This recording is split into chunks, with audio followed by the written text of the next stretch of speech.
Hey guys, how's it going? Welcome back. This week we have a super retro, clean, under the radar, old school icon Ford Bronco. Specifically, this one is a 1973 and it is build number 109. This one's just set up really nice, super subtle and calm, under the radar, retro, kind of everything that personifies an old school style icon Bronco build. The color is actually a factory groovy color. It's known as caramel bronze. It's authentic to this model year. We paired that with the retro Wimbledon white. So you have the Wimbledon on the top. You have it on the forged aluminum old school icon wheels, as well as in the front grille insert with the chrome trim at the divide between the two colors. We carried that finish through to the interior, both the steering column and the dash, as well as some of the interior trim bits. This client selected the earlier style two-spoke steering wheel, so we painted that the caramel bronze as well. And then the leather's really nice. This is really the ideal color for this body color. It paired up really nice. And then the inserts are sort of the classic 70s herringbone. Front seats have the seat heaters. The rear tuck and tumble seat is the removable design with 3-point belts for everybody. And then cargo and door panels, of course, are utilizing the same materials, separated by the underlit chrome spears that go down the belt line.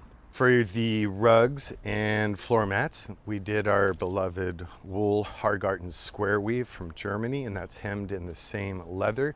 It's also rubber backed, and there's a layer of Dynamat sandwiched between the two. As with all Icon Broncos, the entire body has been stripped to bare metal, aligned, gaps improved, and then we powder coat the entire body assembly instead of using conventional primer. The powder coat is a zinc-rich epoxy, and due to the ionic charge of the powder coat process, when it goes onto the body as a primer, it gets into every nook and cranny. That is unique in the industry. I think we're the only fools that go through that added effort and expense, but it is so worth it, it's not even funny.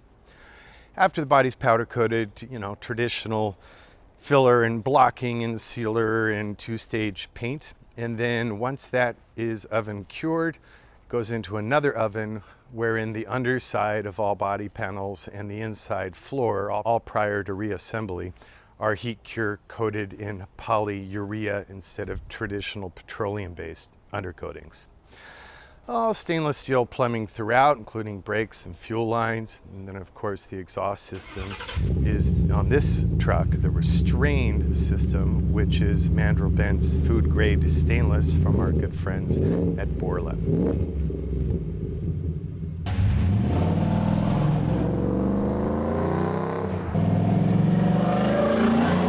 Mechanically, we're running the 5-liter Mustang GT application Coyote aluminum fuel injected V8. I'm going off of memory here, but I think they're around 460 horse and about 440 torque, tons of power. We have our own proprietary program for mapping the fuel curve to be more appropriate for a truck versus a Mustang. Really nice engine, it works out well. We backed that up with the AOD automatic with overdrive from Ford, with severely upgraded internal components, which in turn is sending power through to the Atlas 2 twin stick, shift on the fly, part-time 4-wheel drive 2-speed transfer case, in this case the 3.5 ratio for low range. Curry axles, 100% scratch built, 100% new components from end to end. We're running Dana architecture as always. So a high pinion rear Dana 60, and then a fine spline upgraded high pinion 44 in the front. As always, we have the Icon brakes, which is from our partners at Brembo. Best in the industry, 6-pot front, 4-pot rear, slotted rotors, 2-piece hats, and then that is running a Wilwood Master with a hydro boost assist instead of vacuum.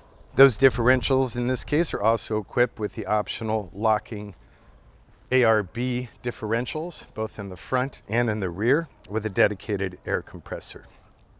Other interior details include power windows, power door locks. The power windows, of course, is our proprietary system, so we keep what looks like an analog crank, and then you can control just by nudging down for down and up for up, but if you double tap on the driver's side, it controls all windows so that you don't have to be an octopus.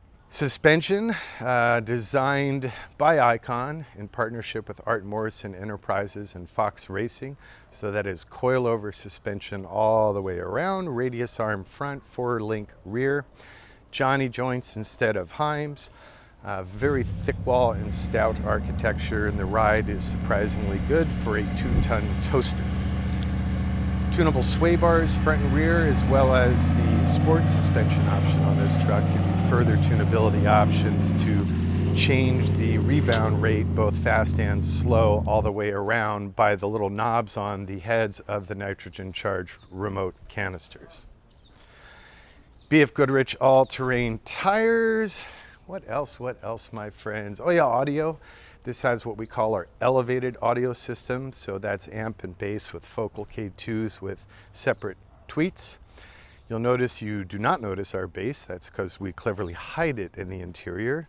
All right, I'll give up the secret. It's under the driver's seat in its own little sump basin, and that works out really nice. Dash layout on this truck, as you see, is quintessential Icon old school. So you've got what are very stock inspired control knobs and switchgear, but that's all modern circuitry that complements our proprietary mil-spec wiring harness with Deutsch Tech triple seal connectors inside, outside, and underside. So that's it. That's all we got for you this week. We hope you enjoyed this particular Icon Bronco. And as I like to say, be kind to yourselves, be kind to others, don't abuse our planet. Hey, I do put catalytic converters on before you comment about my V8 abusing the planet. But anyway, I digress. Be good. See you next week. Appreciate your time. Really appreciate your attention and support. Subscribe, like, forward, follow, share, all of it. Peace out.